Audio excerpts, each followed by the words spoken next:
Hello friends, आज हम करते हैं क्वेश्चन नंबर 4 का सेकंड पार्ट। तो सेकंड पार्ट में हमें बताना है कि ये जो स्टेटमेंट है ये ट्रू है या फॉल्स है। तो यहाँ पे the value of sine theta increases as the theta increases, मतलब ये कि वो ये पूछ रहा है कि अगर मतलब थीटा को इंक्रीज करें, मतलब अगर यहाँ पे साइन का कोई एंगल को हम बढ़ा दें तो फिर वो जो वैल्यू होगी साइन थीटा की वो भी इंक्रीज होगी। तो जैसे हम यहाँ पे पहला एंगल लेके चलते हैं, मान लेते हैं हमने थीटा की जगह यहाँ पे 30 रख दिया। जब हम थीटा की जगह 30 रखते हैं तो हमारा जो वैल्यू आएगी साइन 30 की, जो हम ट्रिग्नोमेट्रिक टेबल का यूज़ करके देख सकते हैं, वो है यहाँ पे 1/2। अब जब 1 को 2 से डिवाइड करेंगे ये हो जाएगा हमारा 0.5, तो ये हमारा हो गया 0.5। 30 रखने पे जो साइन 30 की वैल्यू बनती है वो 0.5 बनती है। अब हम एंगल बढ़ा रहे हैं, मतलब 30 से थोड़ा बढ़ा रहे हैं एंगल। यहाँ पे लिखा ना थीटा इंक्रीजेस, थीटा इंक्रीजेस का मतलब क्या है, जो भी साइन के साथ में एंगल है आप अब उसको बढ़ा के आपको चेक करना है। तो हमने इसका एंगल बढ़ा दिया, तो यहाँ पे अब हम एंगल ले रहे हैं 45। हमने एंगल लिया, थीटा की जगह पहले 30 था, अब एंगल बढ़ा दिया, ये हो गया 45। अब हम इसकी वैल्यू चेक करते हैं क्या ये 0 पॉइंट से ज़्यादा आती है।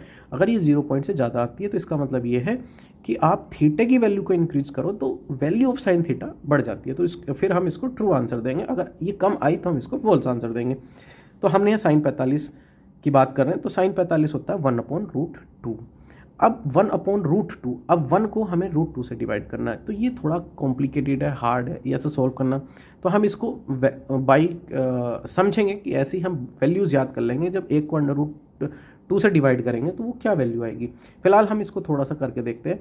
जब √2 है तो √2 की वैल्यू होती है 1.41। जब 1 को 1.41 से डिवाइड करेंगे, 1.41 से डिवाइड करेंगे तो ये हमें क्या है, हम अलग से रफ कॉपी पे भी करके देख सकते हैं। और वैसे समझाने के तौर पे हम इसमें क्या है, हमें तो ये ट्रू फॉल्स ही बताना है कि ये ट्रू है फॉल्स है। तो हमें ये वैल्यू भी अगर हम याद कर ले क्वेश्चन को करने के लिए तो इसमें कोई दिक्कत नहीं है। तो ये वैल्यू होगी हमारी 0.0707। अब हमने ये चेक किया कि साइन 30 की वैल्यू 0.5 थी और साइन 45 की वैल्यू 0.7 है। इसका मतलब ये वैल्यू बढ़ गई। अब ये एंगल 30 से 45 किया है तो वैल्यू बढ़ जा रही है। अब एक एंगल और हम पकड़ के देखते हैं, तो हम लेके चलते हैं इसको 60। एंगल 60 लिया तो 60 की वैल्यू होती है साइन 60 की √3/2। √3/2 की वैल्यू 1.732 समथिंग होती है। और जब हम इसको डिवाइड करेंगे 2 से, या पॉइंट हटा के हम जब डिवाइड करेंगे तो ये जो वैल्यू आएगी हमारी, ये आएगी 0.866। अब हम क्या देख रहे हैं, यहाँ पे तो 0.5 था, 30 में 0.5 था, 45 में 0.7 था, 60 में 0.8 है। इसका मतलब ये और इंक्रीज हो गई, मतलब साइन थीटा की वैल्यू बढ़ती जा रही है जैसे जैसे एंगल बढ़ा रहे हैं। अब हम एक और एग्जांपल लेके देखते हैं, यहाँ पे एक और एंगल पकड़ के देखते हैं। ये हमने एंगल लिया 90। तो जब हम 90 एंगल लेते हैं तो हमें पता है साइन 90 की वैल्यू 1 होती है। तो ये वैल्यू हमारी कितनी हुई, 1। ये 0.5 से 0.7 हुआ, 0.7 से 0.8 हुआ।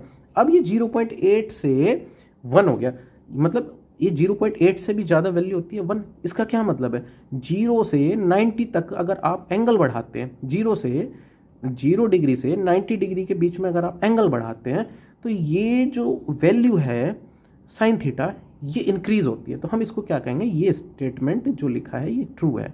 और इसका आंसर को और इस चीज़ को हमने जस्टिफाई किया है अलग अलग एंगल ले करके। इंक्रीजिंग ऑर्डर में हमने एंगल पकड़े हैं, एक में 30 लिया है, एक में 45 लिया है, एक में 60 लिया है और एक में 90। एंगल को बढ़ाया है तो पता लगा कि यहाँ पे वैल्यूज़ भी बढ़ के आ रही है। तो ये आंसर हमारा, ये जो स्टेटमेंट है हम इसको ट्रू जवाब देंगे कि ये ट्रू है। अब हम नेक्स्ट वीडियो में नेक्स्ट क्वेश्चन करते हैं।